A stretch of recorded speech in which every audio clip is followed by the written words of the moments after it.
Државна матура ќе се полага од 29 мај до 14 јуни.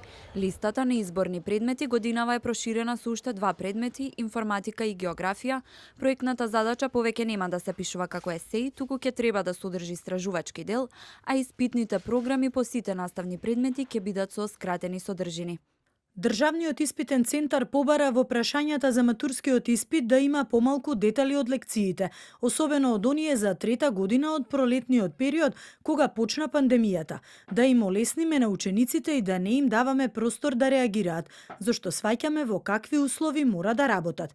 Но за оваа учебна година сметам дека онлайн наставата се одвива подобро и од очекуваното. Сојузот на средношколци против одржување на државната матура, доколку не бидат земени во предвид нивните барања, најавуваат протести.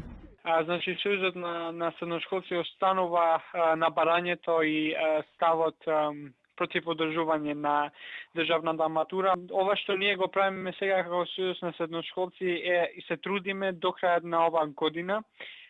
На максимум се трудиме ова да се реши институционално и ако нашите барања нема да се земат на предвид од страна на Министерката за образование Саровска и МОН, тогаш во 2021 ние ќе ги разгледаме сите други опции, или ќе имаме протести, или ќе спиеме на шатори пред Министерството. Сето тоа ќе зависи колку надлежните ќе имат волја да ги слушнат барањето и ставот на средношколците. Државната матура во нашиот образовен систем се спроведува од 2007 година, а првпат годинава не беше организирана поради пандемијата со коронавирусот.